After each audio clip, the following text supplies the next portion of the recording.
Pada kesempatan ini akan dibahas mengenai dampak positif dari teknologi seismik 3 dimensi pada bisnis perminyakan, khususnya yang berhubungan dengan eksplorasi dan produksi reservoir minyak dan gas bumi.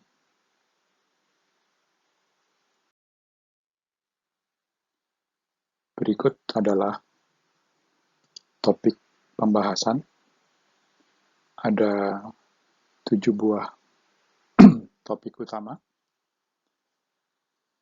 Yang pertama adalah pendahuluan.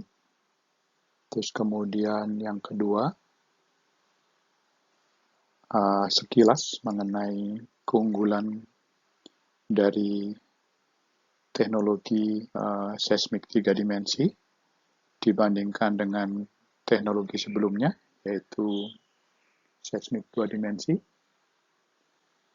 Kemudian yang ketiga itu adalah dampak dari teknologi seismik 3 dimensi ini pada kinerja bisnis dari perusahaan migas, terutama pada tahapan eksplorasi dan produksi reservoir pada suatu lapangan. Kemudian yang keempat, prinsip dasar mengukur indeks kepercayaan dari teknologi baru yang diterapkan. Contohnya di sini adalah 3D seismic dan AVO atau amplitude variation width of field. Juga kemudian dilanjutkan dengan bab selanjutnya yang akan membahas prinsip dasar bagaimana mengukur ketidakpastian dari penerapan teknologi baru itu, yang kemudian bisa dirangkum mengenai diskusi mengenai appraisal. Appraisal itu evaluasi untuk menentukan apakah dilanjutkan atau tidak teknologi baru tersebut. Terus kemudian di sesi yang terakhir, sesi nomor 7, itu adalah contoh penerapan kasus untuk penerapan data seismik 3 dimensi. Itu untuk kasus lapangan eksplorasi, pengembangan EOR, Enhanced Oil Recovery, dan analisa geohazard yang perlu dilakukan sebelum penentuan lokasi titik pemboran pada blok eksplorasi. Teknologi seismik 3 dimensi itu merupakan salah satu milestone atau pencapaian utama pada teknologi pengambilan, pengolahan, dan interpretasi data seismik untuk mendukung eksplorasi dan eksploitasi minyak dan gas bumi. Teknologi ini pertama kali dipopulerkan di tahun 72 oleh Welton. Kemudian pada tahun 75 itu survei seismik 3 dimensi secara teknis itu pertama kali dilakukan. Tahun 80-an itu teknologi ini mulai meningkat popularitasnya dikarenakan terbukti bisa meningkatkan kinerja bisnis dari perusahaan minyak dan gas bumi, hubungannya dengan peningkatan sukses eksplorasi dan otomatis peningkatan cadangan dan peningkatan produksi. Secara umum, metode seismik 3 dimensi itu bisa dianalogikan sebagai pengumpulan data secara aerial yang kemudian diikuti oleh pemrosesan dan interpretasi dari suatu volume data yang berspasi rapat. Biasanya spasi pengukuran seismik 3 dimensi itu berupa grid, di mana jarak masing-masing titik data itu umumnya di sekitar 25 sampai dengan 30 meter. Dan karena jaraknya yang rapat, maka bisa didapatkan data berupa suatu volume. Dan data berupa volume ini bisa dimanfaatkan untuk pemahaman yang lebih mendetail dari geologi bawah permukaan yang terbukti mampu secara signifikan untuk mengatasi masalah-masalah pada lapangan eksplorasi, appraisal, pengembangan, dan produksi.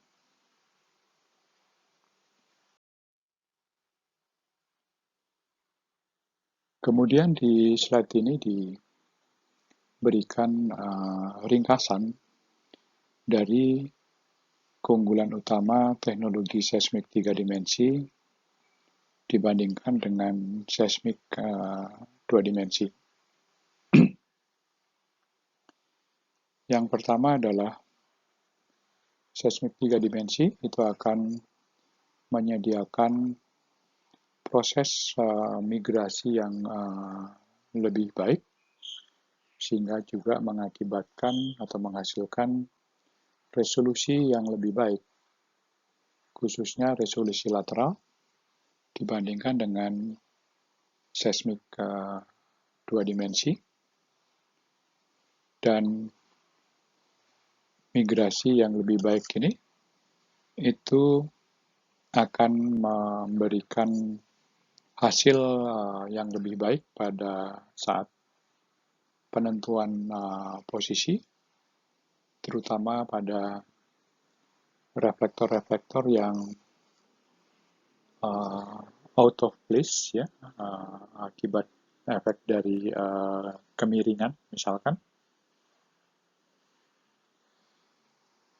Kemudian energi itu energi dari sumber gelombang itu bisa lebih difokuskan pada suatu zona Fresnel terkait, dan juga bisa menurunkan pola-pola difraksi yang berasal dari titik-titik atau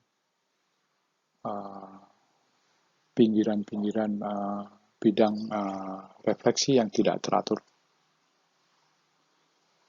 Kemudian keunggulan yang kedua adalah konsep volume, ya, seperti yang telah dijelaskan sebelumnya, itu pengumpulan data yang rapat itu akan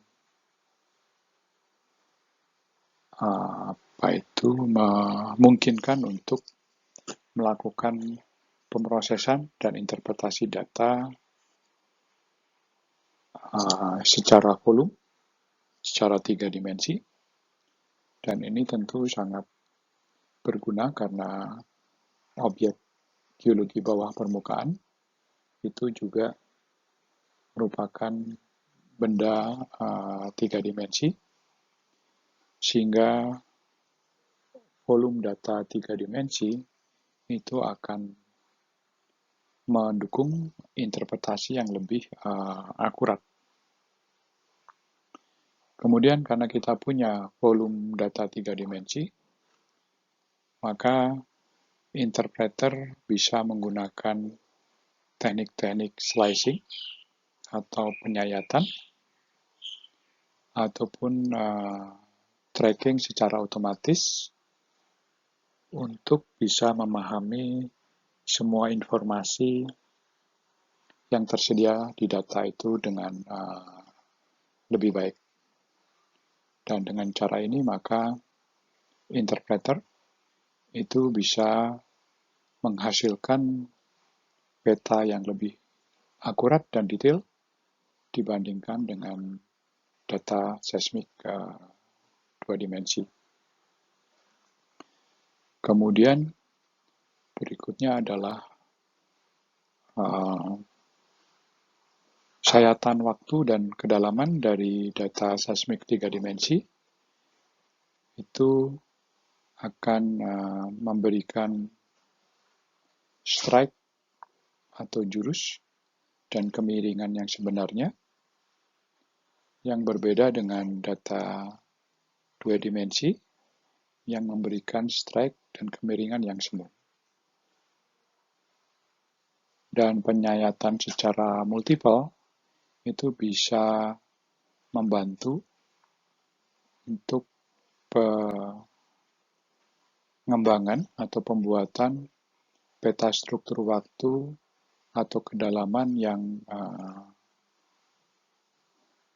secara cepat, karena perpotongan antara bidang suatu reflektor dengan sayatan horizontal itu menunjukkan secara langsung itu strike atau jurus dari bidang reflektor tersebut.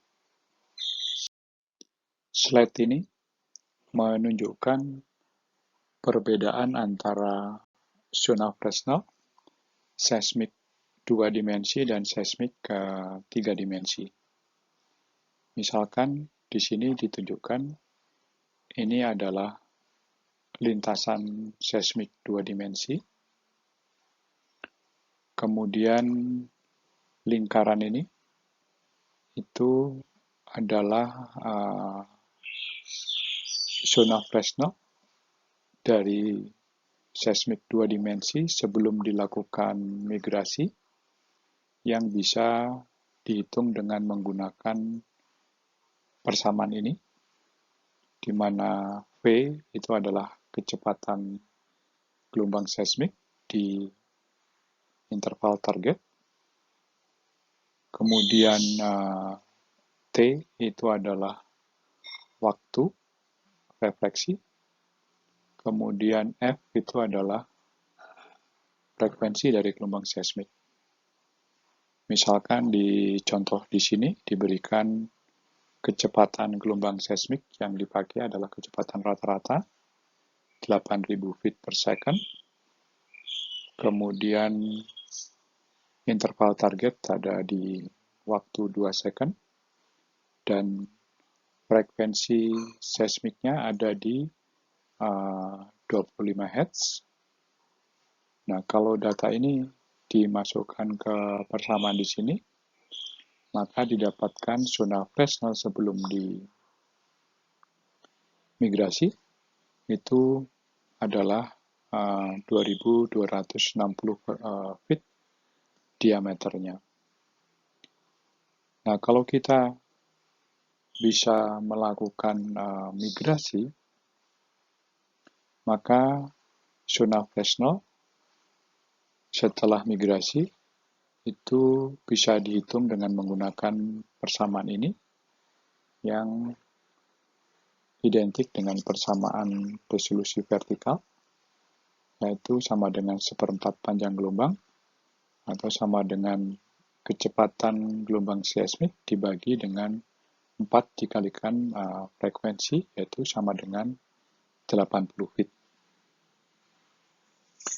Nah, di sini terlihat bedanya antara seismik 2 dimensi dengan seismik 3 dimensi. Kalau seismik 2 dimensi, maka kita hanya bisa melakukan migrasi searah dengan lintasan itu saja, misalkan seperti ini. Sehingga zona Fresnel yang awalnya berupa lingkaran ini, maka dia berubah menjadi suatu elips, seperti ini. Ya. Sedangkan kalau seismik 3 dimensi, itu bisa berubah menjadi lingkaran kecil. Karena apa? Karena migrasinya juga bisa dilakukan tegak lurus terhadap lintasan sebelumnya, yang seismik 2 dimensi tidak punya lintasan tegak lurus itu. Nah, di kuliah interpretasi seismik refleksi sudah pernah dibahas itu bahwa zona Fresnel ini akan berkaitan dengan adanya efek sideswipe, di mana pada intinya semua benda yang berada di dalam zona Fresnel itu energi seismiknya itu bisa terpantulkan bila benda tersebut mempunyai koefisien refleksi yang cukup besar. Misalkan saja, kalau kita punya benda, misalkan di sini, misalkan ini adalah suatu batuan, begitu, dan batuan ini mempunyai koefisien refleksi yang besar, maka benda ini itu akan bisa memantulkan energi seismik dan masuk kembali ke receiver karena dia di dalam zona Fresnel seismik 2 dimensi, meskipun benda itu di luar lintasan seismik 2 dimensi.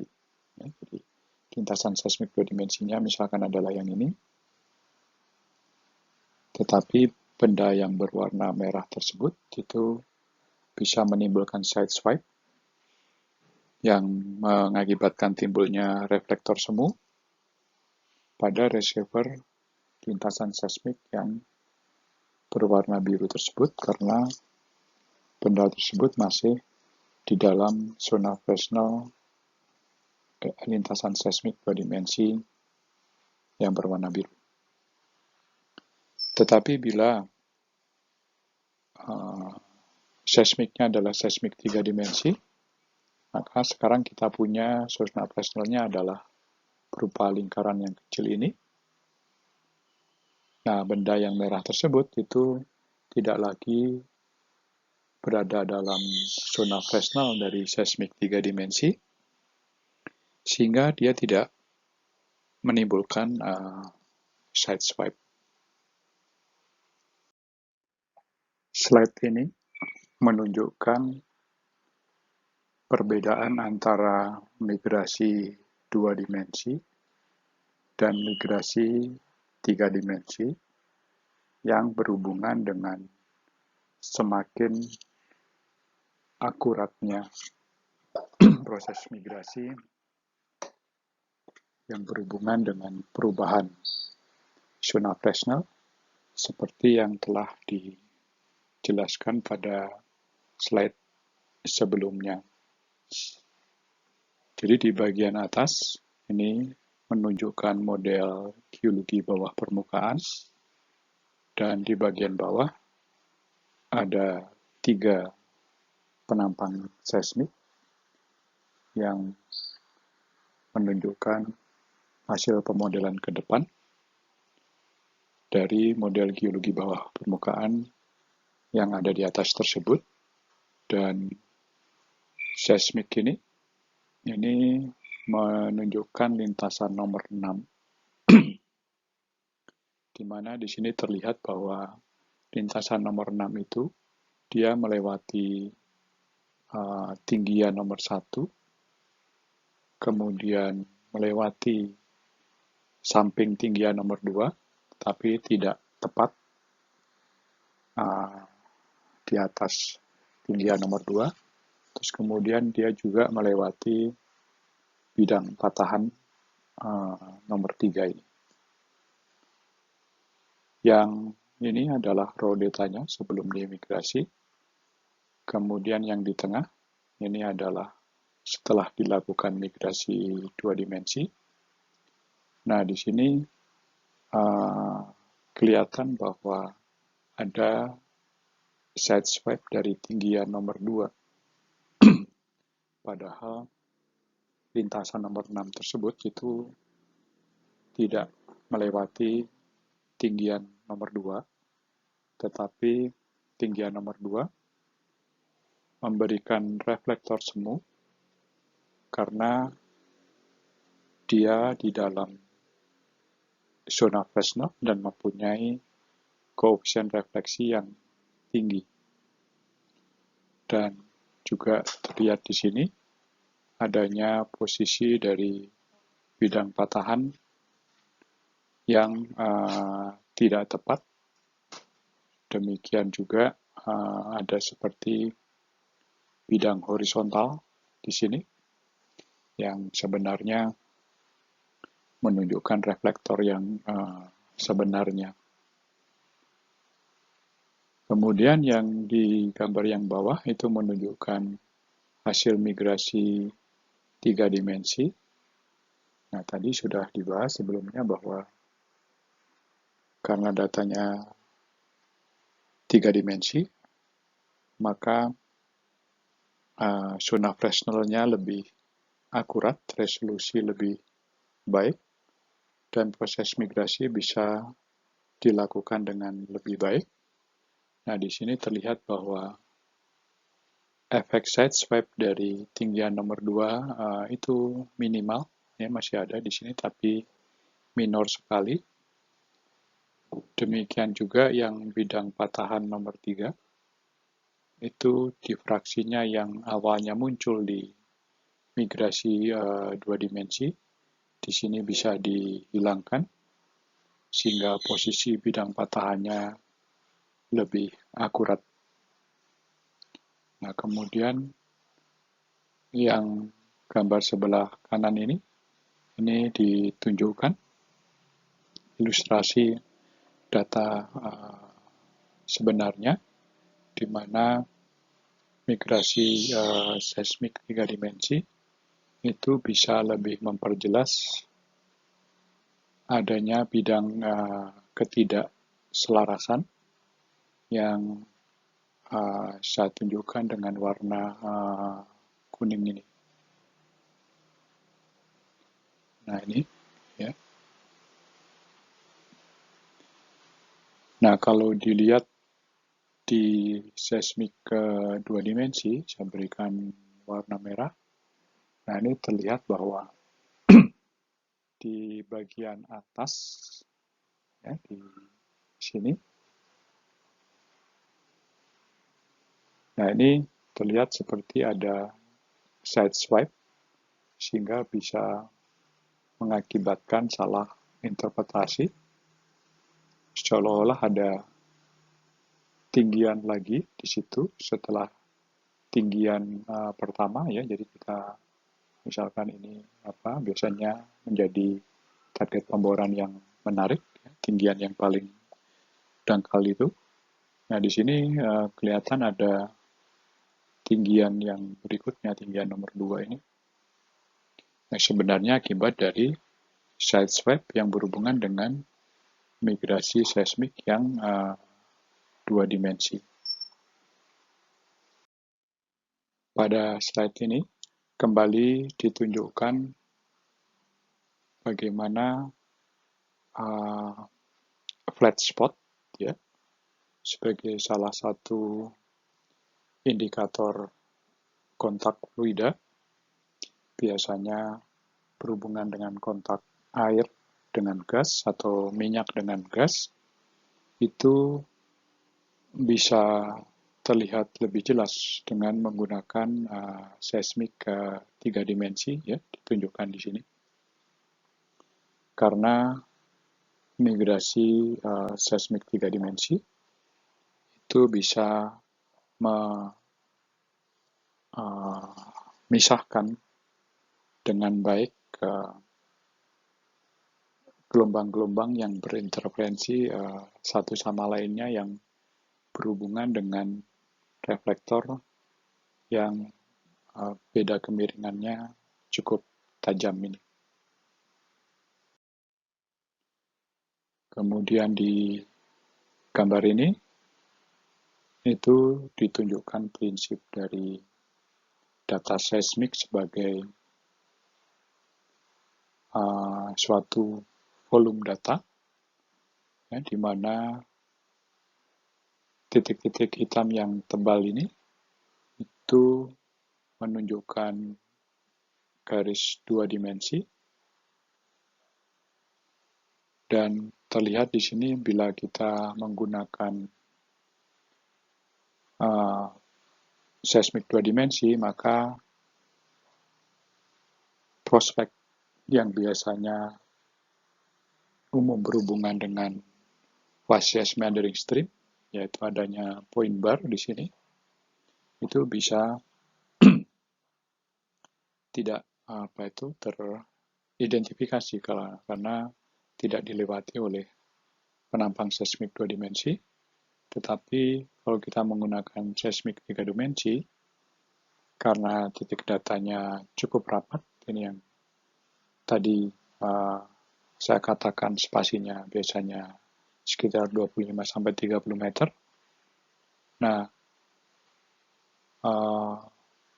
point bar ini itu bisa terlihat dengan jelas. Demikian juga meandering stream, ini bisa terlihat dengan jelas kelokannya. Sedangkan kalau kita menggunakan seismik 2 dimensi saja, maka bisa saja bisa salah tafsir menjadi sungai yang lurus saja, karena kita hanya punya 3 titik perpotongan antara meandering stream ini dengan penampang seismik 2 dimensi. Pada slide ini diilustrasikan mengenai konsep volume seismik data 3 dimensi. Ya. Jadi karena pengambilan datanya yang sangat rapat, biasanya spasi data, pengumpulan data atau perekaman data itu biasanya antara 20-30 meter, sehingga sangat rapat sekali. Dan kalau kita display, kita gunakan untuk display pada saat interpretasi, maka dia bisa berupa suatu volume data 3 dimensi, ya, yang berbeda dengan data seismik 2 dimensi yang hanya merupakan penampang 2 dimensi. Di slide ini juga ditunjukkan bahwa kita bisa melihat adanya sayatan vertikal maupun sayatan horizon, ya, mengikuti horizon tertentu yang diberikan oleh warna merah tersebut. Nah, karena datanya dalam bentuk volume, maka kita bisa membuat berbagai jenis sayatan.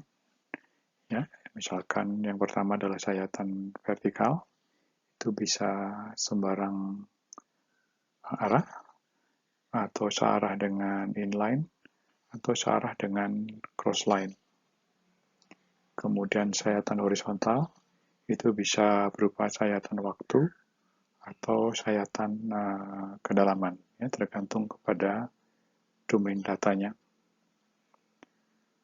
Kemudian surface tracking itu bisa mengikuti suatu horizon, ya, sayatan mengikuti suatu horizon yang kita interpretasi, atau sayatan mengikuti bidang patahan. Nah, di slide ini ditunjukkan kombinasi antara display 3 dimensi, ya, sebelah kiri,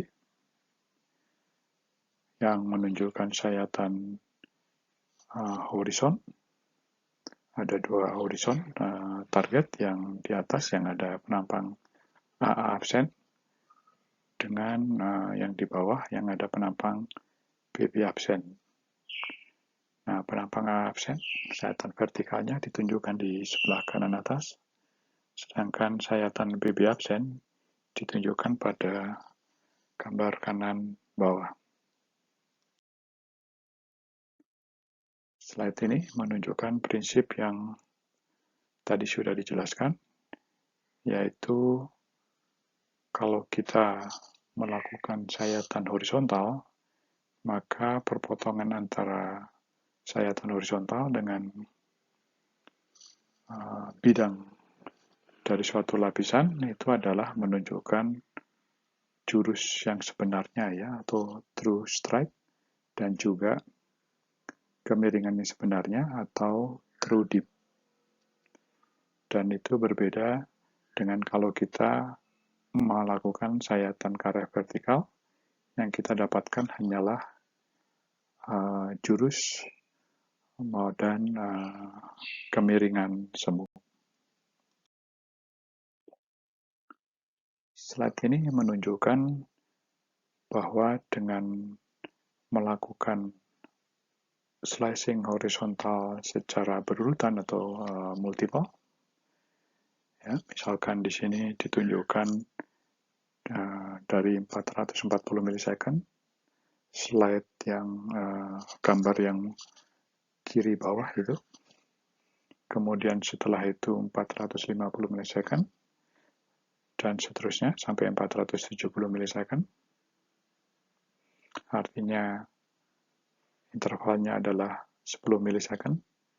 Maka kita bisa dengan cepat itu untuk membuat peta kontur waktu, ya, peta kontur struktur waktu dari karbonat yang sayatan vertikalnya ditunjukkan pada gambar di atasnya itu.